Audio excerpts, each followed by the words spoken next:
The game we never got to finish. I was just fooling about. I was. I'm your huckleberry.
It is hotter than freaking bullfrog on a blacktop pavement. We basically have YouTubers that have been fighting so long and so hard that they don't know what the fuck they're doing. Do you understand that? Welcome to the fucking show.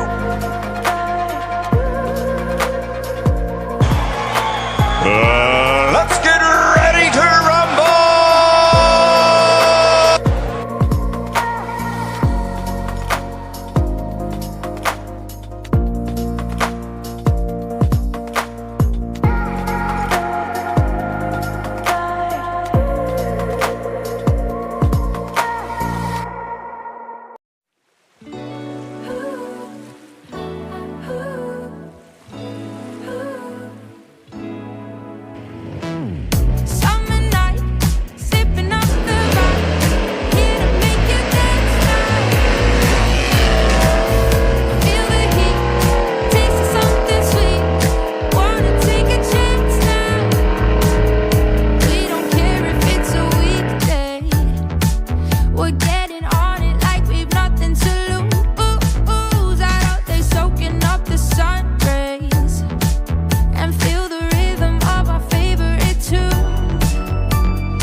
I'm crazy.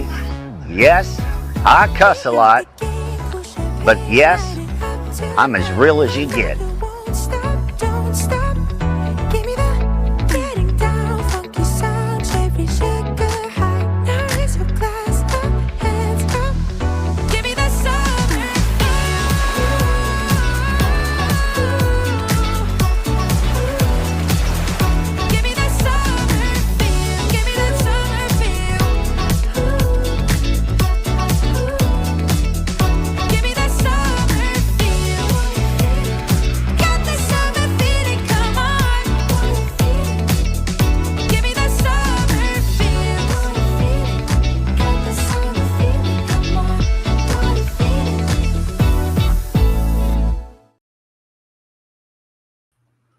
Hey, everybody.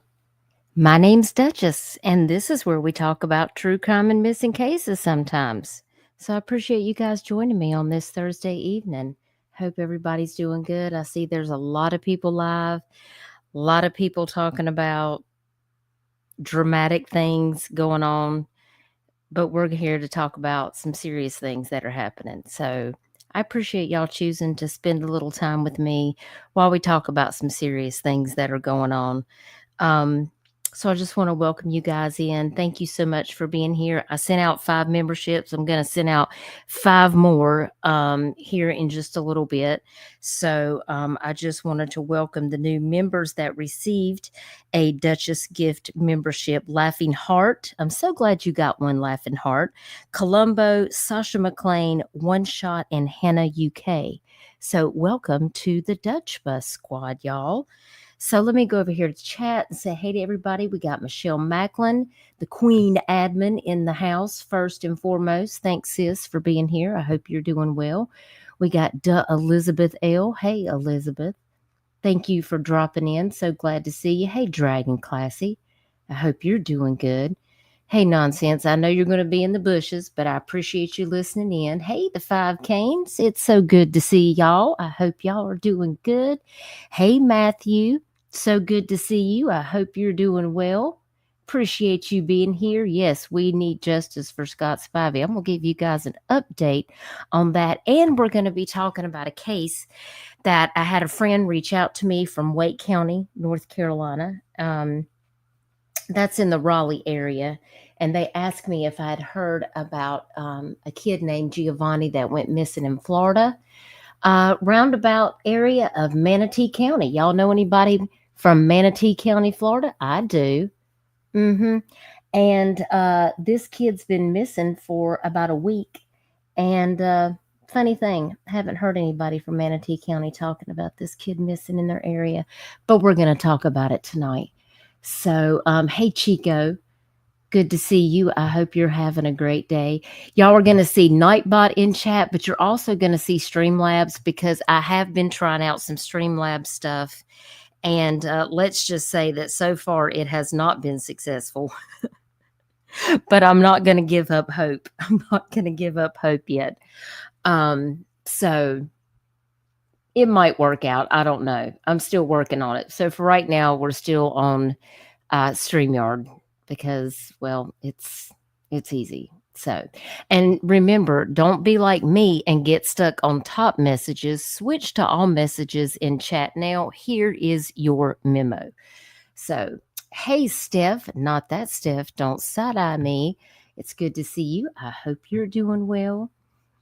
You like that last graphic? Oh, good. I'm glad. I hope y'all like my little intros and stuff that I do.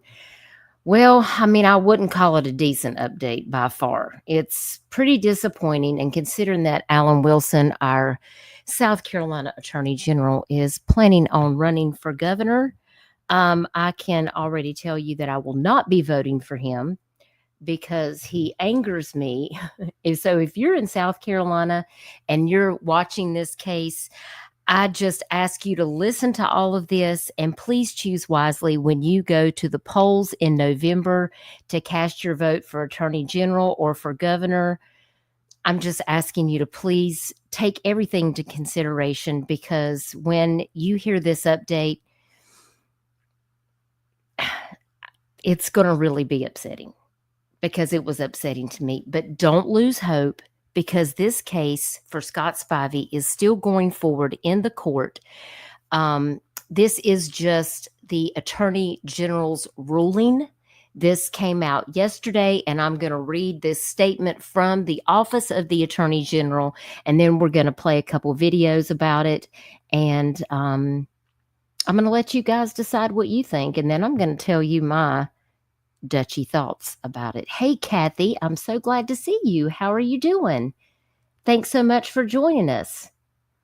Hey, Daddy's girl, it's good to see you. I hope you're doing well. Thank you for joining us tonight. Hope all is well.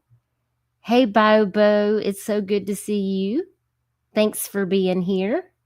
Yes, he does deserve justice. And I pray that if this goes before a jury of our peers, that they will not side with what Alan Wilson had to say. So, and Michelle, I do hope that you're feeling better. Michelle and David have been not feeling well, screwball.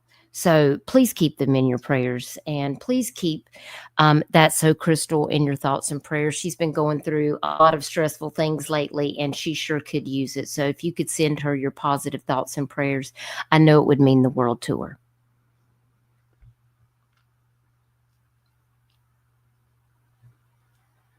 Daddy's girl says, Florence County here, no Alan Wilson. Yeah, we cannot be having that. I do not support that at all. The Five Canes, love to see you. Love your channel, mods, and everything you do. Thank you for the 49. That really means a lot. I appreciate you supporting this channel. That I really appreciate it. It means so much. And thank you for being a member for such a long time, since the Tyler Doyle case. I really do appreciate y'all so very much. I love my locals in the Carolinas that come over and support my mission. And you guys know I'm kind of branching out and kind of changing the direction of my channel, doing some cooking videos, doing a little bit of, some different things. I'm wanting to take you guys on some adventures around the beach, but we've had some terrible weather lately, and I've not wanted to get out in these thunderstorms. The lightning has been crazy, but I'm going to take y'all on some adventures. I'm going to show you a different side of Dutchy. I don't just cover missing cases and make missing flyers. I want to show you a different side of me, because sometimes things get a little serious, and a lot of people think like this is all that I do. Is just cover missing cases. But the missing and these corruption cases, things that are going on in my state, are very dear to my heart. And so there's cases that I'm still going to be discussing. And, when somebody reaches out to me and says, hey, there's a case in the Carolinas and I don't see anybody talking about it. Can you please shine a light on it? If I have the time to do it, I'm definitely going to do it. And that's why we are going to incorporate Giovanni Pelletier's case into this tonight. I did make a video, and I'm going to play that on my channel for you guys tonight. And we're going to talk about how People Magazine has actually picked this article up and hear some details from his mother as they continue the search down in Florida for him. So Daddy's girl says, y'all please sign the petition for the removal of Tamara Willard. I have seen that petition going around, Daddy's girl. If you can send that to me, I will definitely read and sign it, and I appreciate that. Kathy says, this Spivey case is awful. I feel for the family, and I know they appreciate you so very much. I appreciate that, Kathy.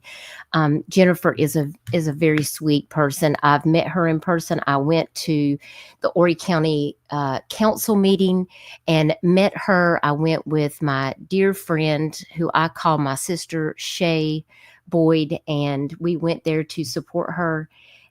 She's such a lovely person, and her family truly just wants the truth to come out, and justice to be served, because we can't just have people going around taking matters into their own hands in our county, much less in the state of South Carolina. And the stand your ground law, I don't feel is being properly navigated in the way that it should be. And that's why I feel like it's really important to bring you the factual information, what the news is reporting, and directly the statement from the office of the South Carolina Attorney General, because I want to hear from you guys. I want to hear what your thoughts are about this, because I personally am not pleased with the outcome of this. But like I said, this case will continue to go forward in court, and, hopefully they will, not let Alan Wilson's ruling on this yesterday prevent them from carrying out justice in this case. Exactly, Michelle. Stand your ground doesn't mean follow someone 9 miles and engage with them. That is exactly right. You have been sharing everything today. Well, we do appreciate that, Kathy. So let's jump right into it. And guys, don't forget to hit the like, hit the dislike, share this live stream out to help get out the information. Share it for Scott Spivey, share it for Giovanni Pelletier's family, because we're going to be talking about both of those things. And it really helps get the information out for awareness purposes. So let's jump right into it. We're going to look at an article. First and foremost, I'm going to play a content warning, and I'm going to play our fair use disclaimer, and then we're going to jump right into it. Warning. This episode contains content that may be disturbing or sensitive to listeners. Discretion is advised.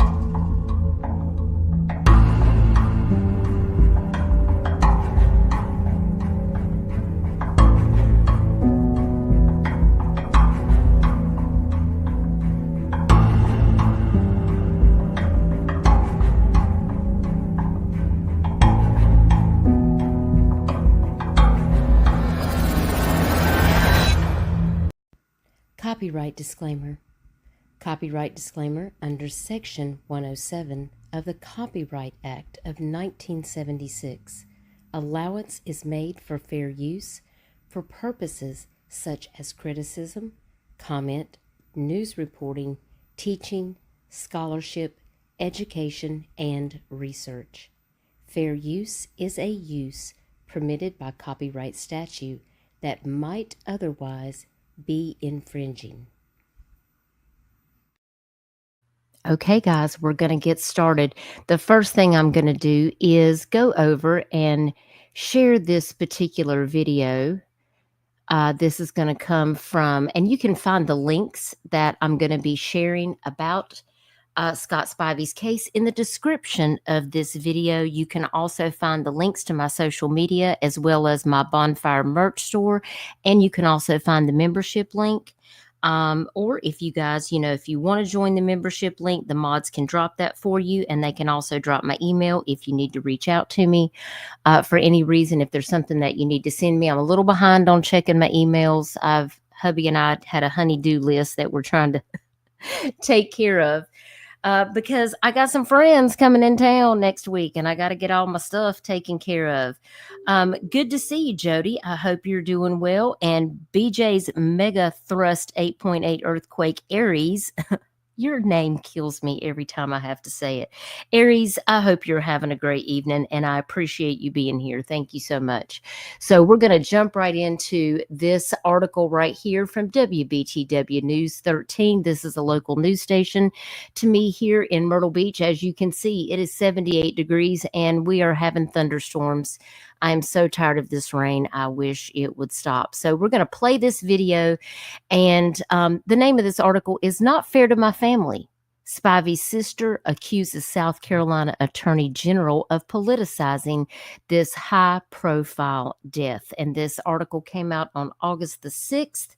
So I want to play you through this video, and I think it's really important. If you guys have not watched my other videos on Scott Spivey, we have 3 parts to Scott Spivey's case thus far before this particular live.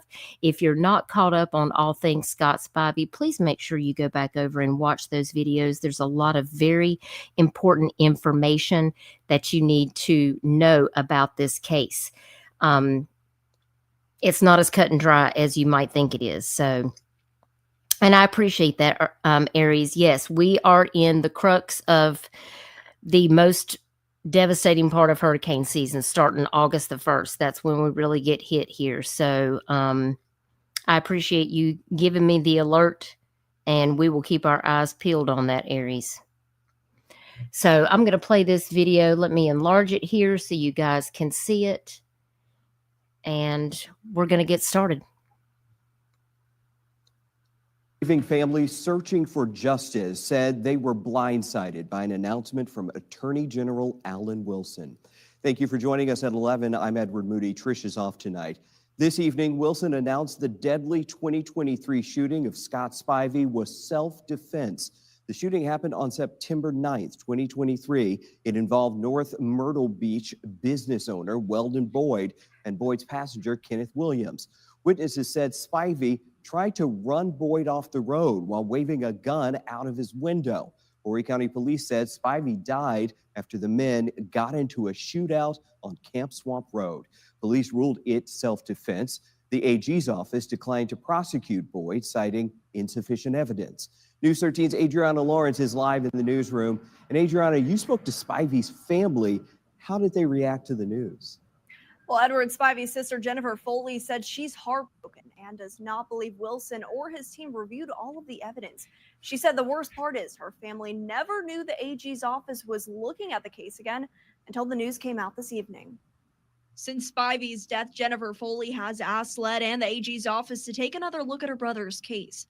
Phone conversations released in March between Horry County's top police official, Brandon Strickland, and Boyd, minutes after the deadly shooting, raised eyebrows, bringing this.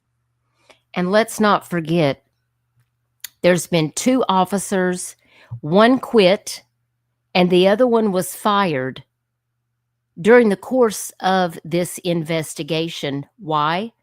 Well, Brandon Strickland was very good friends with Weldon Boyd, the person who actually unalived Scott Spivey.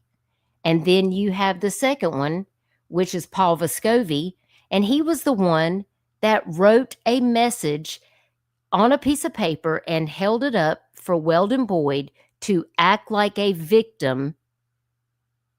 What kind of officer is going to tell a person who is being investigated for unaliving someone to act like a victim? I'm telling you, the corruption in this county runs so deep, it is unreal. It makes me so upset. Time will tell. Thank you so much for being here. Hope you're having a great night. Case in the spotlight nearly 2 years later.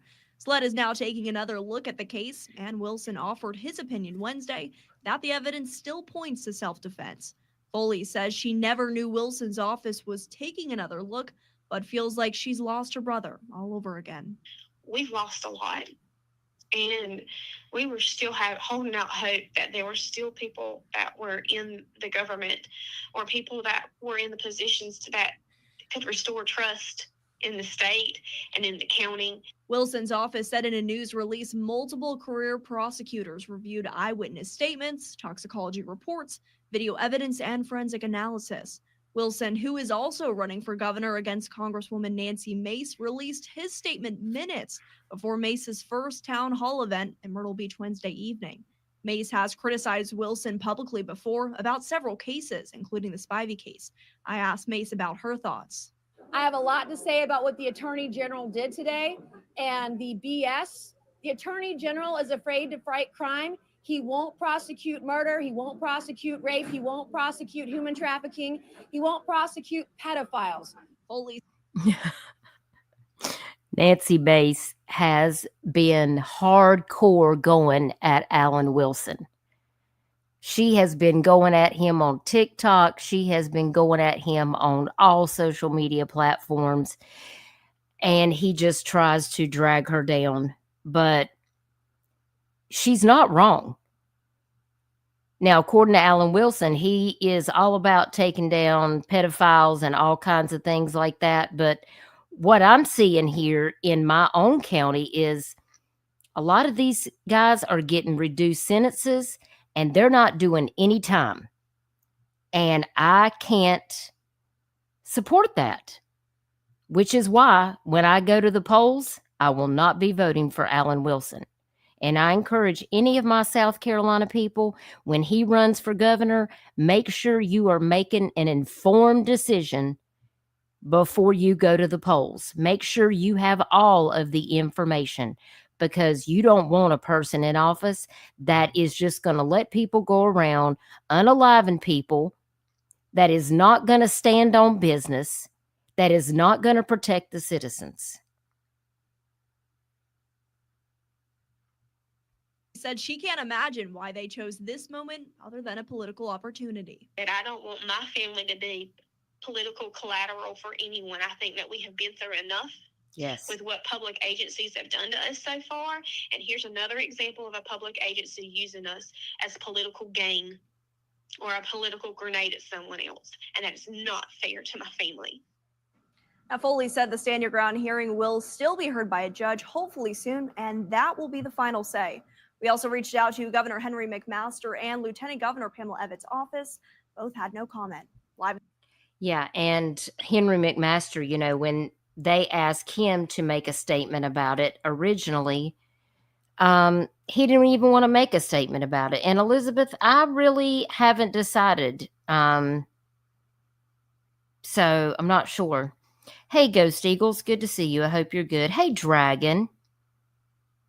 Hope all is well with you, Dragon. Chico says, I don't give a fuck what side you're on, but I thought all of us were under the agreement. Crimes on kids, life. So why the fuck y'all saving the accused and not the victims? Don't worry, I'll wait. Same, Chico. I can't. It's a no for me. And y'all already know about the corruption. In Tyler's case, we got the South Carolina DNR corruption. We got, and listen, not every cop in this county is bad, but it's the bad cops that make the good cops look bad. You know what I'm saying? It leaves a bad taste in people's mouths, because if you've got a couple of bad apples in the bunch, then people are not going to want to trust the good law enforcement officers. How are you going to be protecting people that are taking people's lives, but you're not out here protecting the actual citizens? It's not up to it. This isn't a citizen's arrest situation, okay? Just because you're former military doesn't give you the right to go out here and be exacting justice on other citizens because you think that you're above everybody else. That's not how it works. And if this had been any other situation, it wouldn't, I don't think it would have played out that way. So that was the crux of this particular article. So let me jump over here to this statement.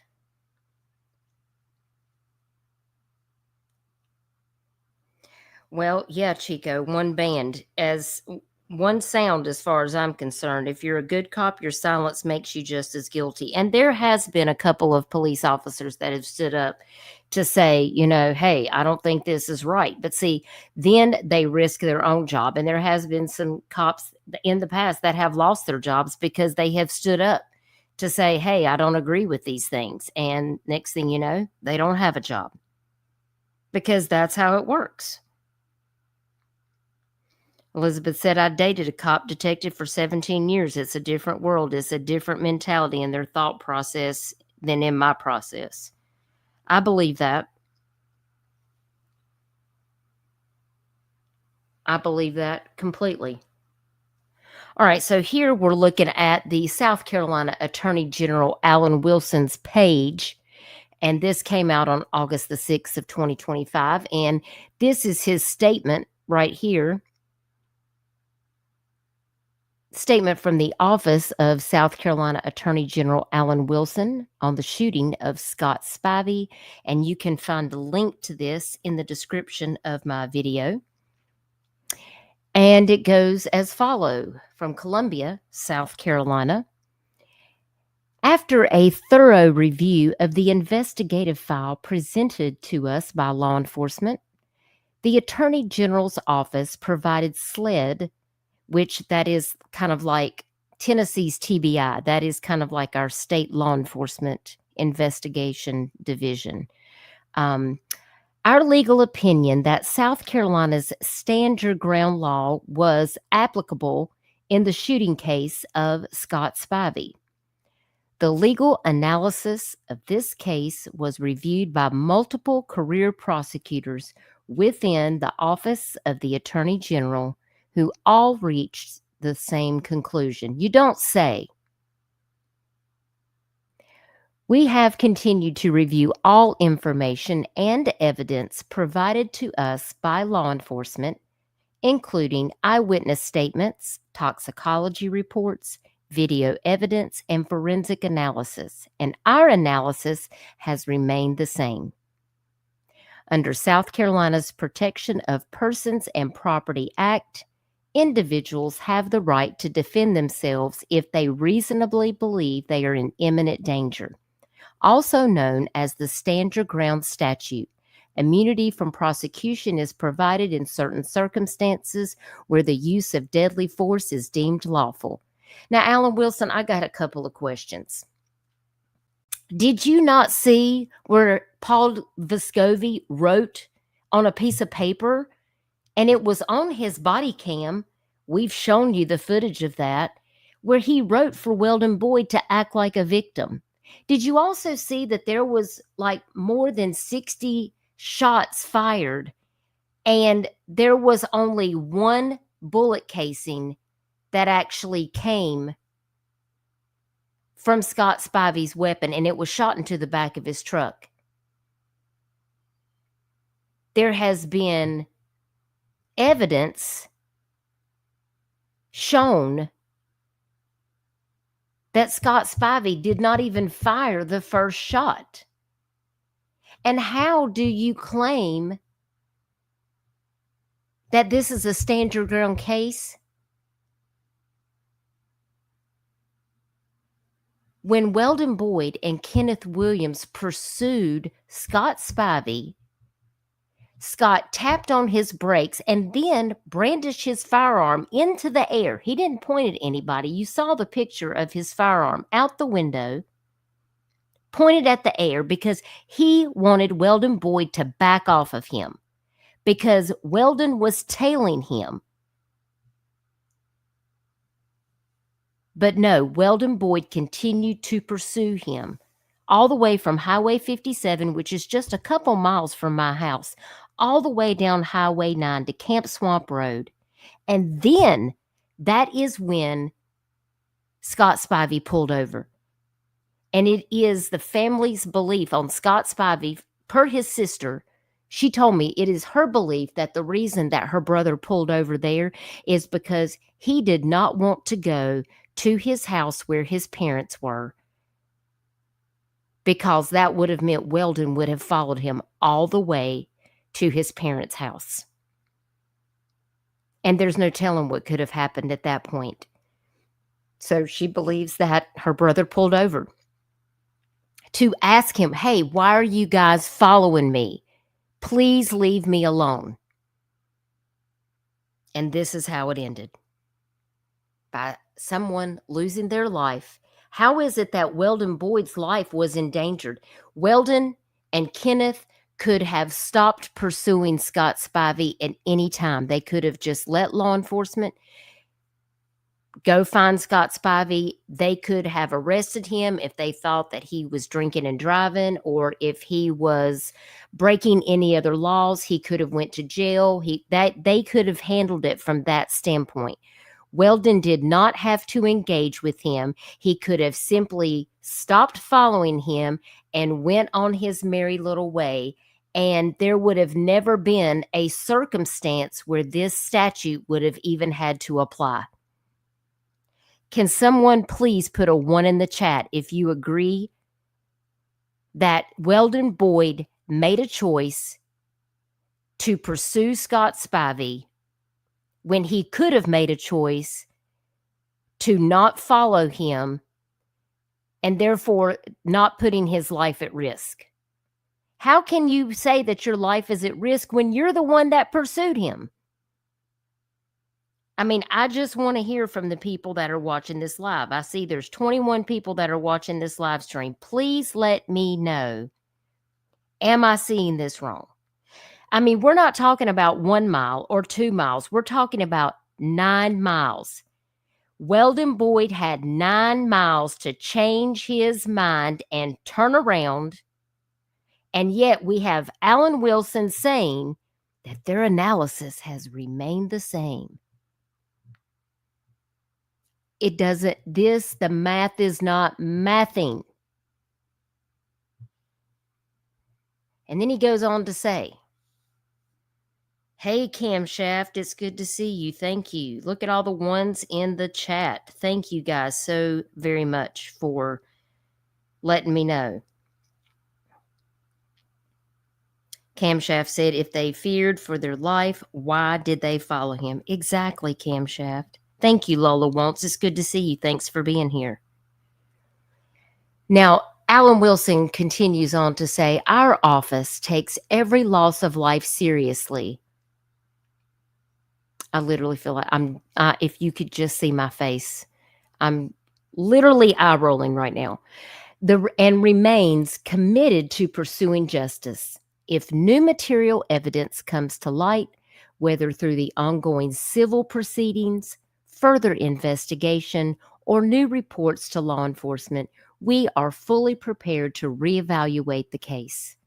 We encourage anyone with relevant information to contact law enforcement.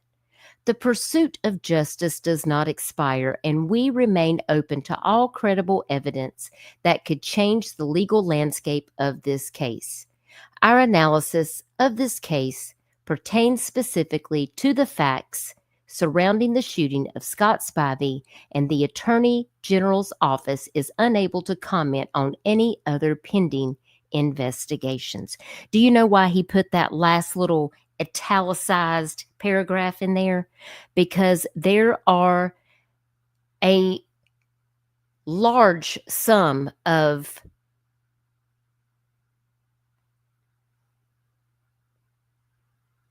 unsolved deaths in not just Horry County, but in South Carolina that are just standing open without any resolve or any justice. In fact, there's like 64 cases that do not have resolve of people that have lost their life with no justice.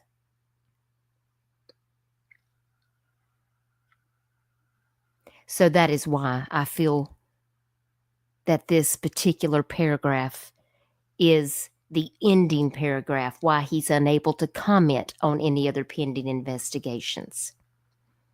Because there are a lot of other investigations that are still open. Why? This case makes me question what exactly is going on with the different law enforcement agencies, not only in my county, but in this state. Why is this happening? I'm not the only person. I'm not the only citizen. I'm not the only tax-paying citizen in this county that has these very same questions. And when I think about all the tourists that come here to spend their money,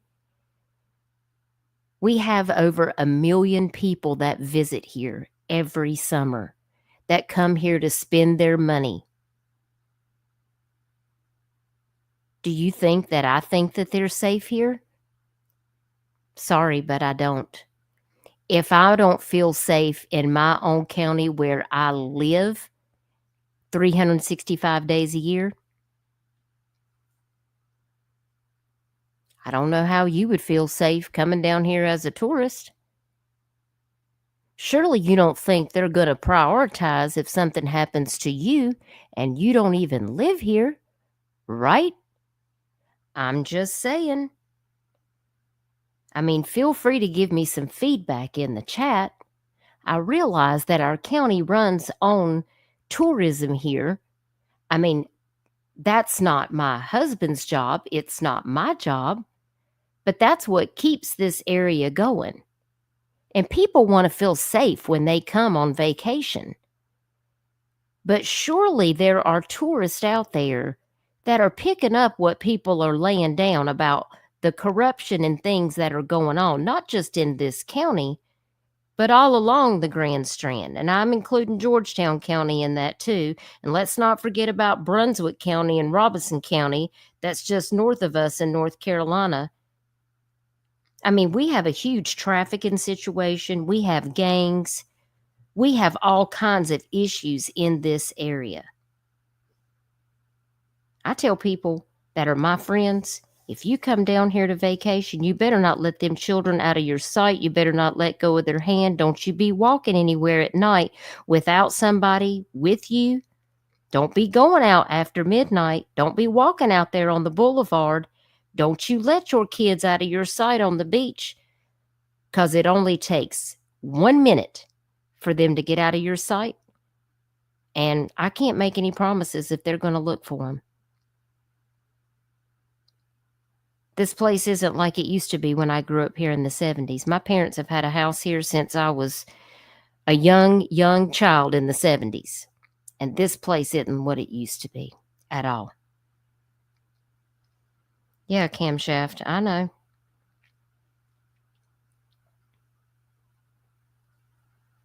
I get it.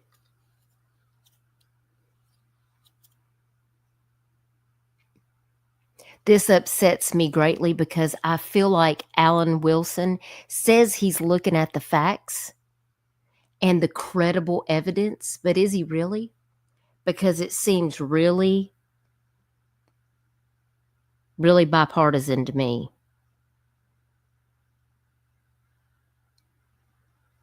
And I don't like it at all. And it makes me feel really jaded, especially knowing that he wants to run for governor. But trust and believe that the civil proceedings are continuing. Jennifer and her family are continuing to try to pursue justice for Scott in these civil proceedings.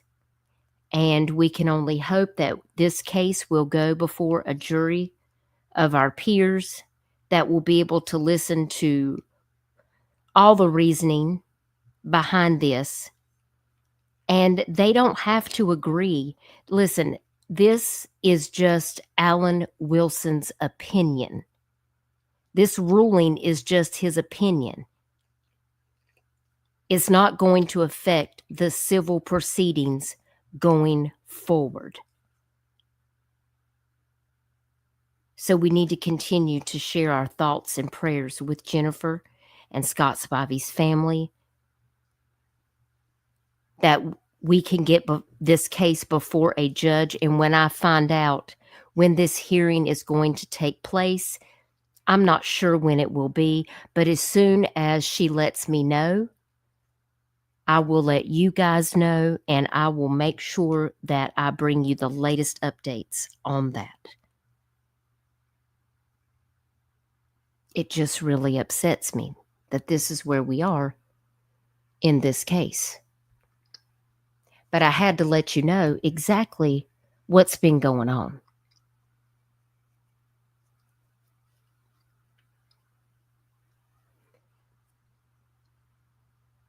Michelle says there isn't as much burden of proof needed for a civil case.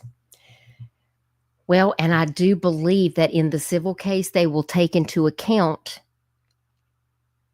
the actions of the department. You know, calling your friend who's law enforcement at home to come out to the scene to investigate a situation. Like, Brandon Strickland should have never been involved in that. He should have recused himself of that situation, given that he and Weldon Boyd were close friends.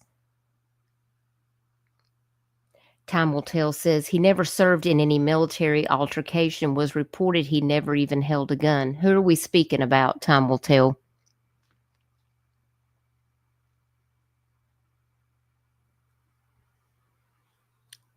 Because I know we're not talking about Weldon, because Weldon definitely served in the military. And by the way, I know where he lives, and he has a gun range where his property is, and he's out there shooting every single day.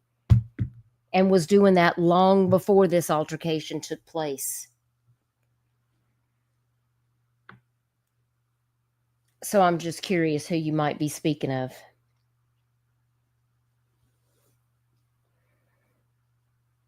And there's other information that I could speak on, but I'm not going to, about that, about his military service and things of that nature. I really do hope that people will look at all the information and use common sense. Because having somebody like this on the streets can be very dangerous, because if this will happen once, it could happen again, especially if you have somebody that is former military. I don't know if you guys realize this, but a lot of this, look what just happened. We just had a military situation at Fort Stewart in Georgia, where a military soldier came on base and shots fired, 5 soldiers injured, 2 deceased. This is becoming an event that we are seeing take place multiple times a year involving veterans. And it's very, very concerning. And it's worrisome. And I don't want to see anybody else get harmed.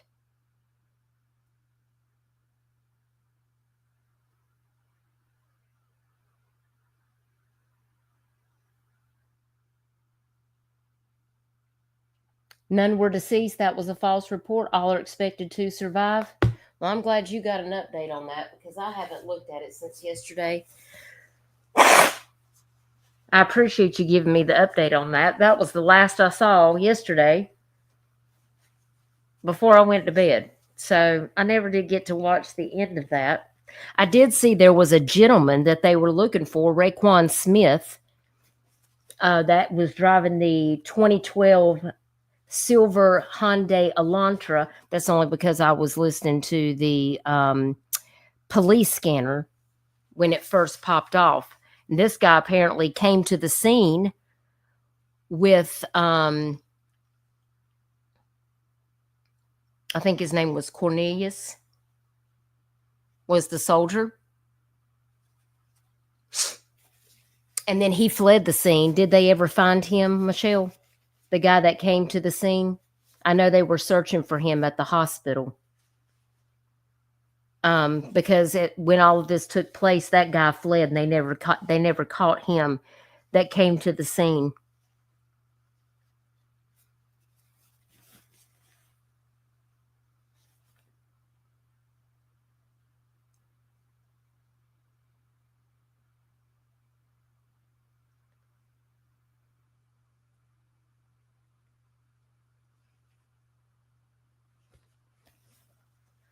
Last you saw, they hadn't.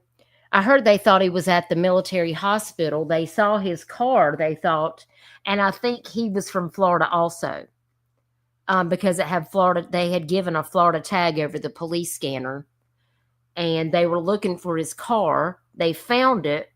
They thought maybe he was injured and was at the emergency room. So they had sent police over there to the emergency room. I didn't even realize there was somebody else involved, because they had already caught the shooter. And that was at like 11:30, I think. And this was at like 2 o'clock in the afternoon. And they were still trying to find the guy that apparently came with him, because he fled. So, no, Elizabeth, I did not see about the little girl in Apex who was killed. I'll have to go check that out. Thank you for letting me know. That's very sad. Yeah, that was the last update that I heard, Chico, and then I got busy with other stuff, and I didn't get to see the end of that. So,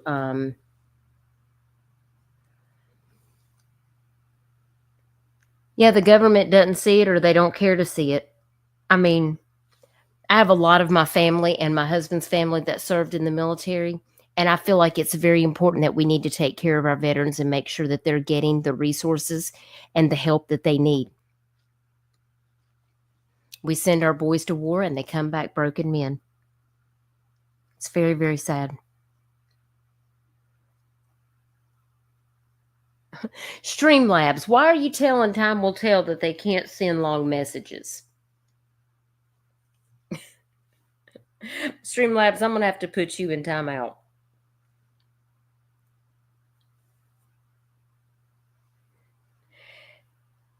I apologize, Time Will Tell, that Streamlabs is on a tangent.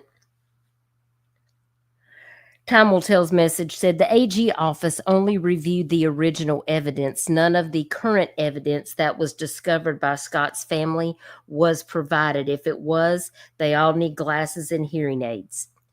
Well, apparently that information was given to Alan Wilson's office, and I just have an inside source that I will say that says that Alan Wilson has all of the information. And that is another reason why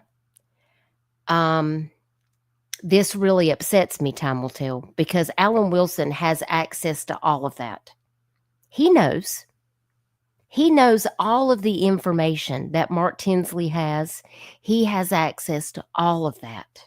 He knows all about why the police officers were fired. He knows why Brandon Strickland quit. He knows about all of that, and he is not even taking any of that into account. And this is very concerning. So, Chico, I know Streamlabs is being naughty. Streamlabs, you better straighten up. I'm going to have to throw you in the wood chipper with Nightbot. I mean, if you ask Nightbot, I mean, just look what Nightbot's going to say right here.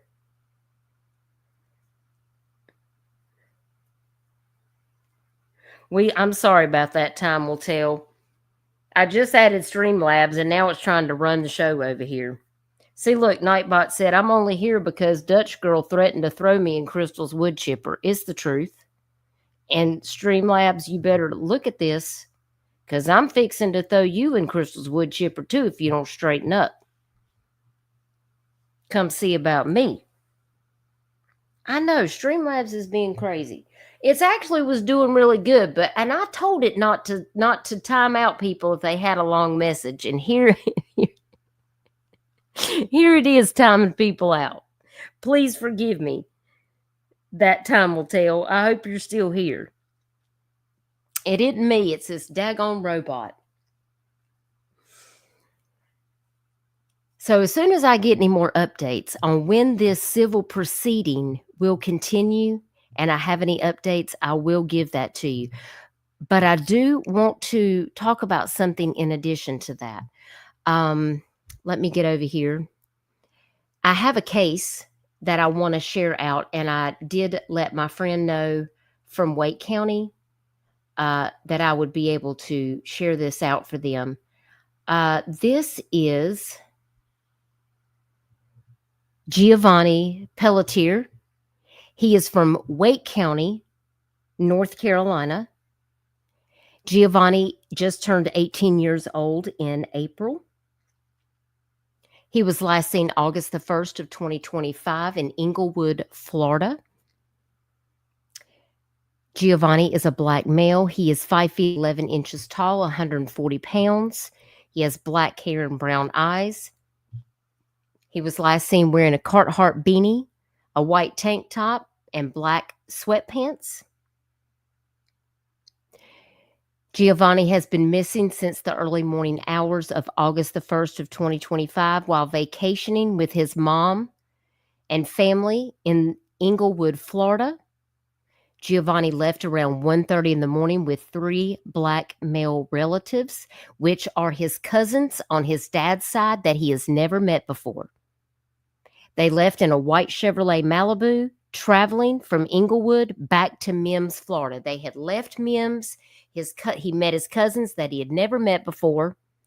They went to go visit some of his dad's family, and on the way back to Englewood back from Englewood to Mims, during that drive north on I-75, an argument reportedly occurred, and Giovanni exited the vehicle near SR 70 in Manatee County, Florida.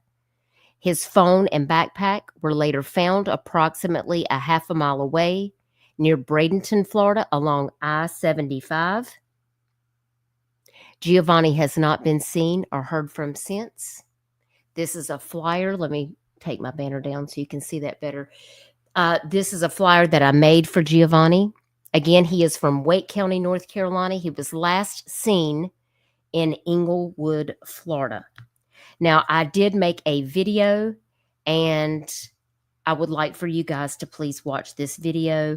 I have been following up on this. I did share a post from his grandfather in which I incorporated into this short video that I made, and I shared out on my channel. That link is also in the description, but I would like to play that on here now. So let me go over here and pull that video up so that we can watch that together. And I also want to share an article. Time will tell. Streamlabs seems like they are the word count police, apparently. And I apologize. So we may have to put Streamlabs in timeout. Thank you, Matthew. I appreciate that.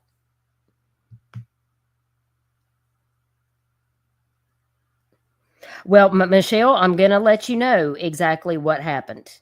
So that's why we're going to watch this video. So let me take down Giovanni's flyer here that I made. And again, there is also a $10,000 reward for any tip that leads to the arrest and conviction of the person or people responsible for Giovanni's disappearance, even a location of where he is. Please, if you know anything, speak up. If you can stay anonymous, whatever you need to do, there is a $10,000 reward for information. This is Giovanni's family. This is his mom. Right here on the left, there's Giovanni on the right. There is a GoFundMe that is also up to help with search efforts. There is active searches every single day right now in Charlotte County, in Manatee County, and also going on in let me get down here and I'll tell you.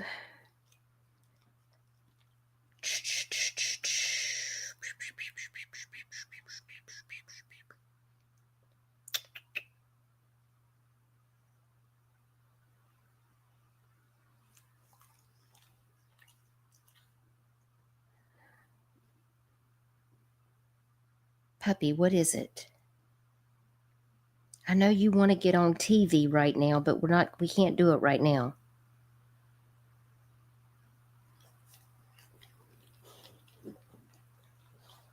I do believe, along with Charlotte County, they are the investigating agency, but I do believe they are assisting a couple of other agencies. Brevard County is another county that's also involved.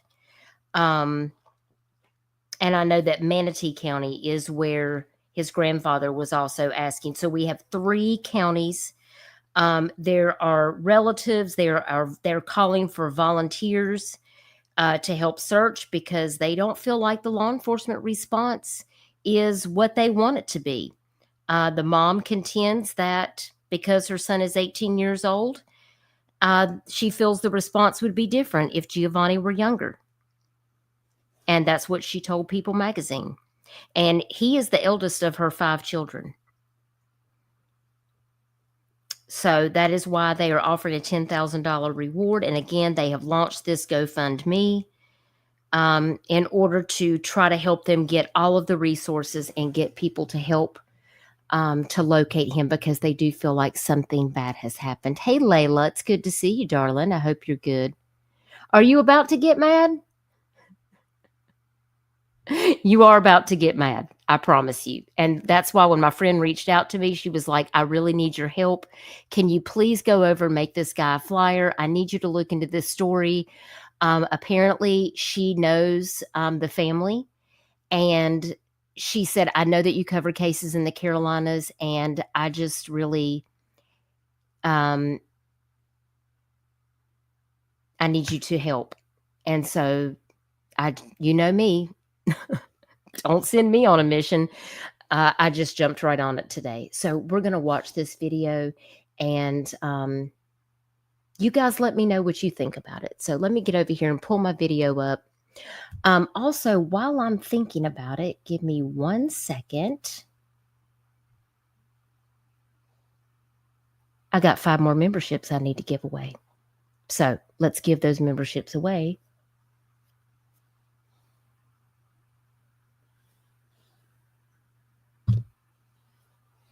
While I'm thinking about it. And then we're going to get over here and welcome to the Dutch Bus, Blue Bella, Illusions X13, Lisa Marie, Crafting and True Crime Jacqueline, and Girl Next Door 931, hashtag FUBJ. Welcome to the Dutch Bus Squad, guys. Appreciate it.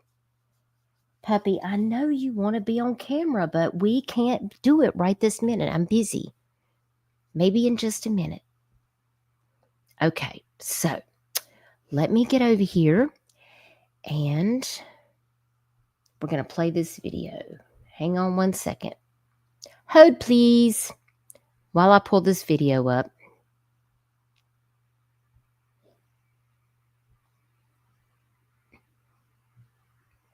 Okay, let me share my screen.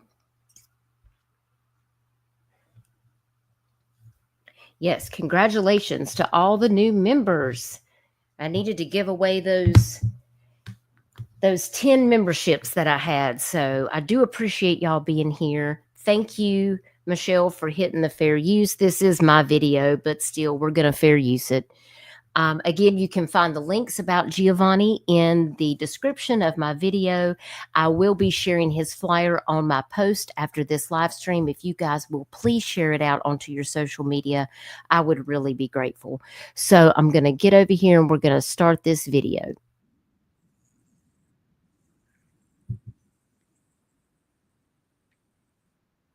Hang on, let me fix my screen. I need to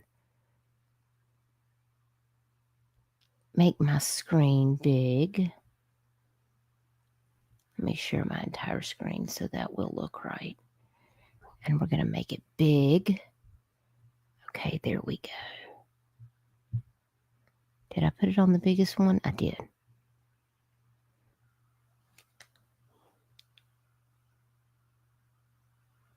Let me go over here on my phone so I can make sure that I can see it and it looks good.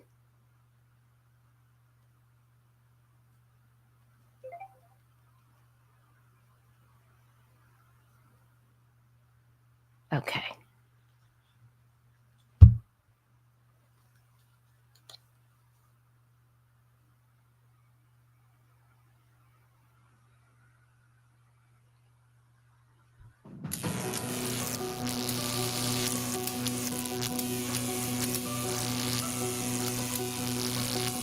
It's Dutch Girl, and I'm sharing a missing case of Giovanni Pelletier, missing out of Wake County, North Carolina, in Manatee County, Florida. I saw a post from Daniel Soto from 3 days ago, and this is what it reads. Daniel writes, my grandson, Giovanni Pelletier, August the 1st, 2025, missing person. The time, 1:51 a.m. on August the 1st. The last message that his mother ever received from her son was chilling in its simplicity. Help me, Mom. And just like that, he was gone. He'd been raised under the steady hand of his mother, wrapped in the warmth of a close-knit family where loyalty and love were never in short supply. But at just age 18, he was lured by the promise of connection, an unexpected bond that sparked over the phone with 3 young men who claimed to share his blood, his father's kin in Florida. They planned a trip, just the 4 of them. No parents, no questions, just trust. Giovanni packed a bag with hope in his chest. But somewhere along the journey, something went terribly wrong. Their journey began in Mims, Florida, and led them several hours south to Englewood. According to those who knew about the trip, everything appeared to go as planned, at least until the ride home. The three men who had traveled with him gave their names as Latrell Hearns, a man only known as Jalen, and another named Zach, who was later identified as Leandre Trayvon Hearns. When questioned, they claimed that an argument broke out in the car on the way back. They said they dropped Giovanni off on the side of the highway, SR 70. Sometime later, a truck driver passing through that same stretch of highway noticed debris on the asphalt. He stopped to move it, thinking it might be trash, until he saw what it really was: a backpack and a broken cell phone. He turned the items over to law enforcement. They were identified as belonging to Giovanni Pelletier. According to the three men, Giovanni was dropped off just 10 minutes from home, just a few steps, almost within sight of safety, so close that the lights of his neighborhood might have flickered in the distance. So why didn't Giovanni come home? Law enforcement eventually located the white Chevy Malibu and the three men who were supposed to be Giovanni's cousins, who had last been seen with him. But the answers didn't come easy. In the hours that followed, whispers began to surface, rumors from within the families of the men involved. They claimed that all four had smoked marijuana that night, that Giovanni became violent, and that he had pulled a knife, and that the others had to disarm him and forced him out of the car, and later discarded his cell phone and backpack along the road. Yet, that same family member would state that they all pray for his safety. Yet none of those boys helped to search for Giovanni or contacted his mother to check to see if he came home. The same family member of the men would later suggest that Giovanni had simply run away. But from what? Why would a young man run from the very people who had stood by him his entire life? A family who loved him unconditionally, supported him through every chapter, and took pride in the kind, respectful person that Giovanni had become.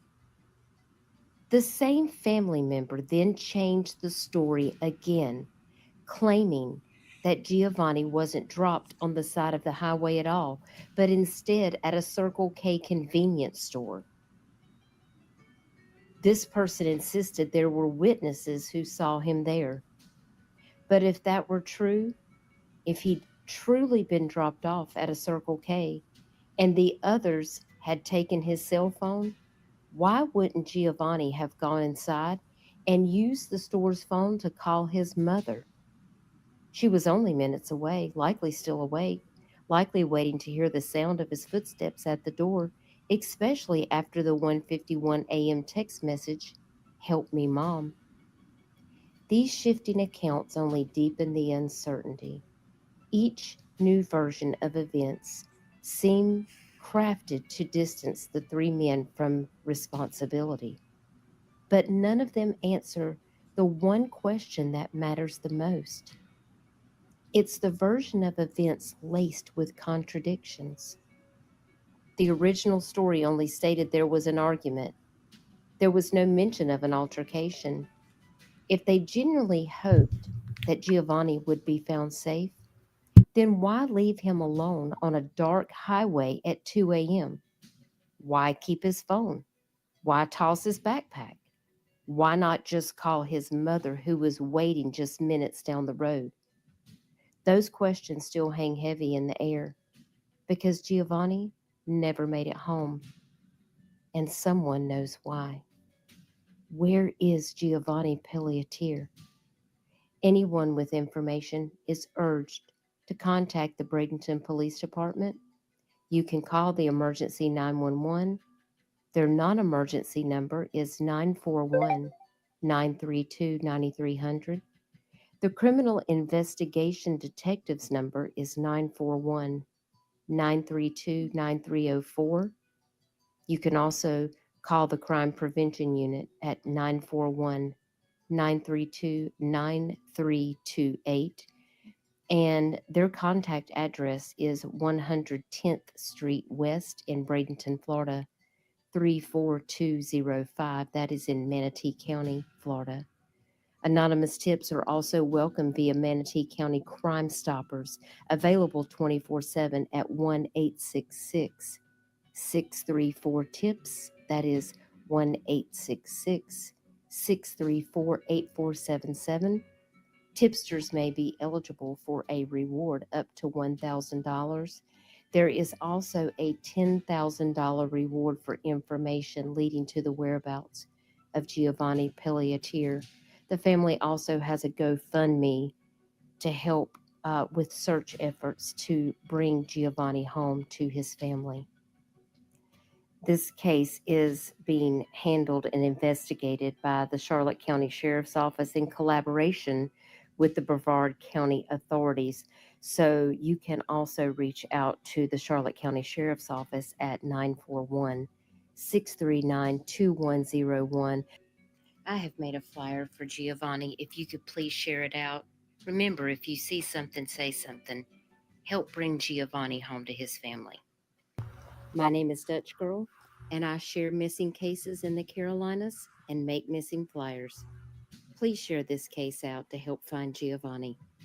Thanks so much. Take care, guys.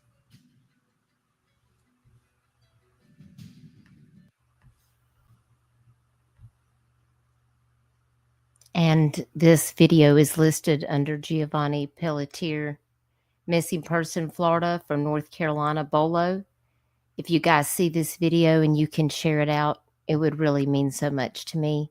And I know it would mean a lot to Giovanni's family.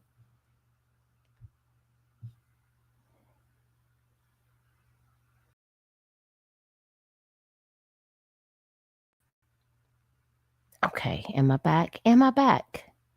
Am I here? Hello, hello. There I am. Okay, can y'all hear me? You're welcome, girl next door. I'm so glad that you got one. I know it's a sad case, Michelle. Yeah, he didn't really know his dad's family because his parents were never married, apparently. His mom raised him. He grew up in Florida. He was born in Florida.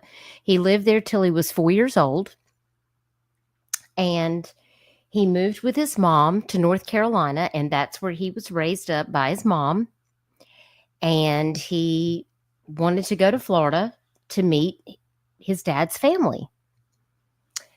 And I just find this case to be so, I don't know, weird.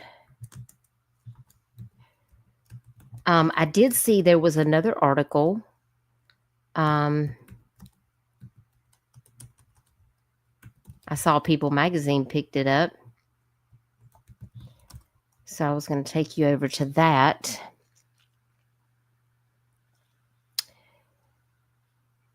To show you what was going on with that particular one.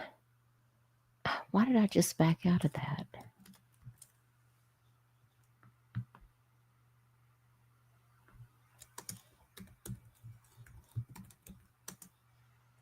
Okay, here we go.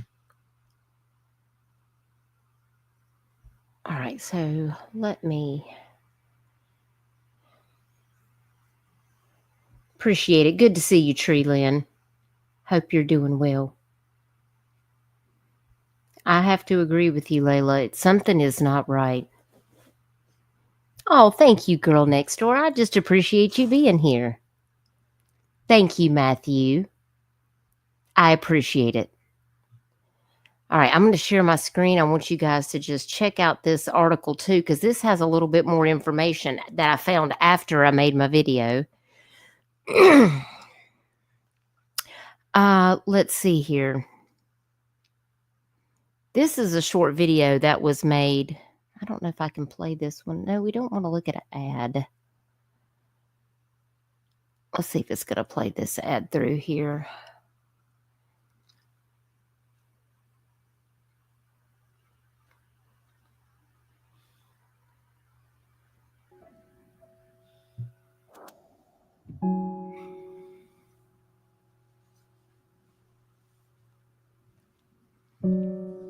Giovanni had been on an out-of-state trip to reconnect with some relatives.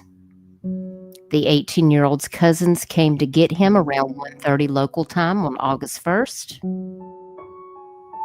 Within 30 minutes, Giovanni texted his mother, Bridget, twice, "Mom, help." He also called her twice and texted her sister and her father asking for help. Bridget had been asleep and didn't see the missed call and text until 6:20 in the morning. She also had a missed call from one of the cousins who had been in the car with Giovanni. According to him, the group had smoked marijuana. He claims Giovanni began to panic, cursed at him, and allegedly pulled out a knife. And now we have another ad for some reason.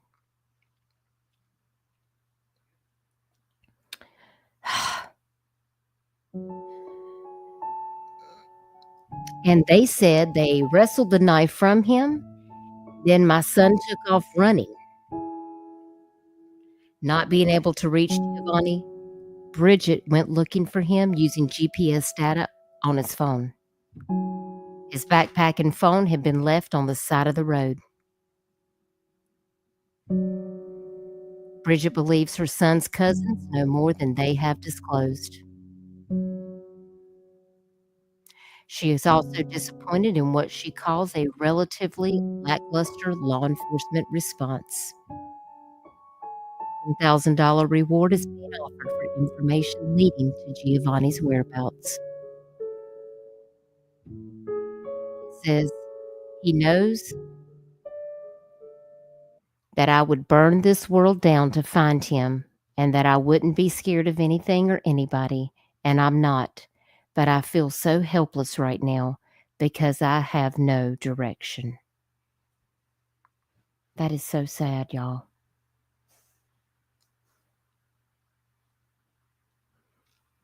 So this article basically goes on to tell about how he was born and raised in Florida, moved at age 4 with his mom to North Carolina. His mom is 34. He was craving culture and background from his dad's side of the family that she couldn't give to him. Bridget is Italian and Puerto Rican descent, and Giovanni's father is African American. So I wanted him to have those opportunities with his dad's side. And before his family left for Florida, he joined a text group chat with some of his paternal relatives. He arranged for 3 cousins on his dad's side to pick him up from Englewood, where he was staying with his mom's siblings and his mom's fiance. And she had reservations about him going alone, but said she fully trusted him. Of course, they picked him up at 1:30 in the morning. She had been studying for an upcoming pharmacy board exam, and so she was asleep. And within 30 minutes, he texted her twice, but she was asleep. Then he apparently called her sister, and then he called her father, which is his grandfather, asking for help when he couldn't reach her. They have made no effort to communicate with the mom. No effort was made to come back to the house to let her know what was going on. Apparently, this altercation between the young men, it was said that Giovanni was left on the side of the road in Bradenton in Manatee County, Florida. They have been looking for him, and that is when In another article, it states there was a trucker that actually found the bag on the road. He thought it was trash. He got out to move it from the road and realized that it was a backpack and a broken phone. And so he turned it into law enforcement, and that's when they verified that it belonged to Giovanni.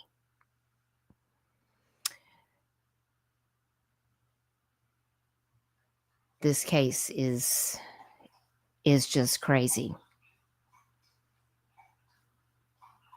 Why would he run away if he has family right there? Where this all took place, his mom was less than 10 minutes away. That's how far he was from being back at where his mom, her boyfriend, and all of his siblings were at.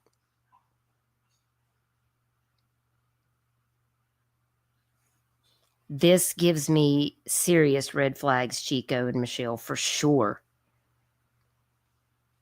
And she feels like that the law enforcement response would be different if Giovanni were younger. But because he just turned 18, she doesn't feel like they're taking it as serious. And she says that Giovanni has a heart of gold and that he is a protector by nature, that he always looks out for others, including one of his younger brothers who has autism. And she said, the thing that tells me that something is wrong is my son knows my number by heart. It's the only number that he knows by heart. And my son would never run away and text, help me, because he knows that I would burn this world down to find him.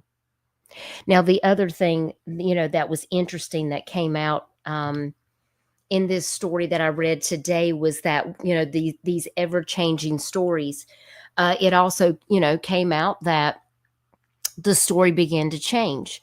He didn't just get left out on the highway. They dropped him off at a Circle K, which brings this point back around that Giovanni knows his mother's number by heart. If he was at a Circle K gas station, why didn't he ask them to use the phone to call his mom? See, that doesn't make any sense. And he was less than 10 minutes from where his mom was staying. Something doesn't add up about this story. It doesn't make any sense. But I know that Giovanni is out there somewhere and somebody knows something. Someone has seen something. If you have any information, please call the Charlotte County, Florida Sheriff's Office, or you can call your local law enforcement and they can coordinate the information that you give to your local law enforcement agency if you want to remain anonymous, and they can coordinate that with the Charlotte County, Florida Sheriff's Office. There is a $10,000 reward for information leading to Giovanni or leading to the people who may be responsible for the arrest and conviction of the person or people responsible for Giovanni's disappearance. Again, there is a GoFundMe that is that the family has in order to be able to try to secure more search efforts to be able to help find this young man.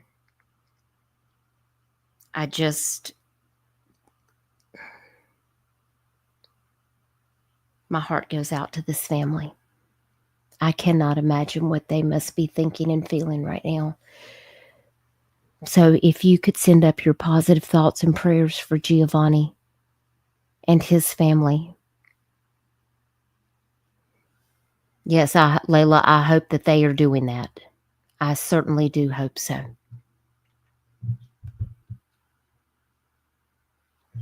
I certainly do hope so, because I feel like somebody knows something and they're just not wanting to say it. And this really, really concerns me. That something has happened to this young man. Because how do we even know that that's really what happened? How do we know that he really had a knife? I mean, I'm going to be honest with you. I've never heard of anybody that smoked marijuana and then pulled a knife on somebody. I mean, that's a first for me. I'm just saying, it doesn't make any sense. I can't make it make sense in my mind. And Giovanni isn't here to tell his side of the story. We have 3 cousins that are telling one story, and Giovanni isn't here to tell his story. So we have to keep an open mind that we don't know all of the answers.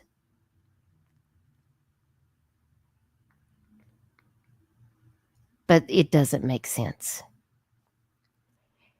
So when I get off this live stream, I am going to share his flyer.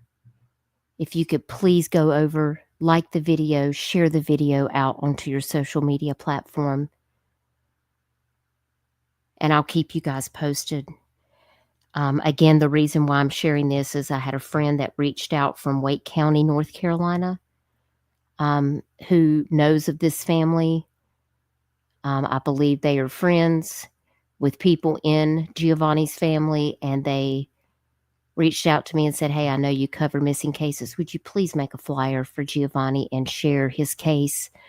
Because something is really wrong here, and this is not like Giovanni, and we just feel like something really bad has happened, and his mother is desperate to find him. Chico, I understand that. Well, that's true, Michelle, unless it was laced. Now, that is a very good point. And listen, I'm not going to be partaking in anything with people that I don't know. You know, I don't find anything wrong with smoking marijuana. To each their own. But I am going to be a little jaded about doing that with people that I don't know, because you can't trust people. And I know girl next door, he saw them as family, but he's never even met them before. Streamlabs, why did you time out Layla? Stop it.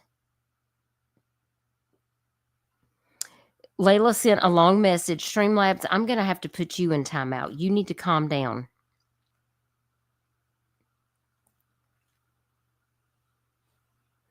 Layla, I apologize that Streamlabs is in its feelings tonight. Layla said, my friend grew up with her white mother and grandparents. And at 18, she got to know her dad and his family, stayed with them in North Carolina, fell in love with her paternal grandmother. Wish this was like that with Giovanni. Yeah. And I'm sorry that StreamYards is being a butt. I'm going to have to go in there and... Yeah, StreamYard is going Vogue. Vogue. It's not going Vogue. It's going Rogue.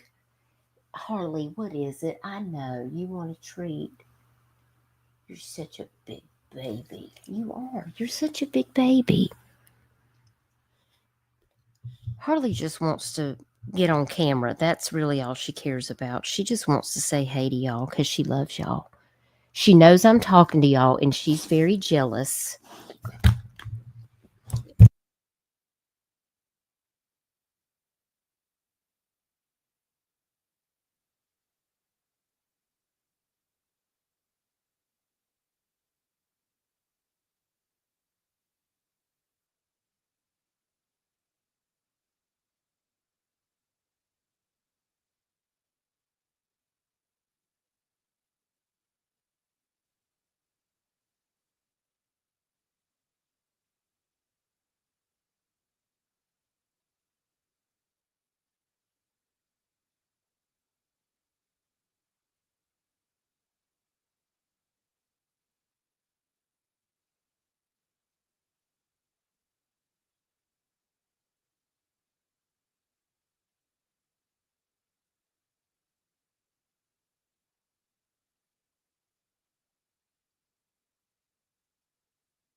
Okay, she turned off my microphone. All right.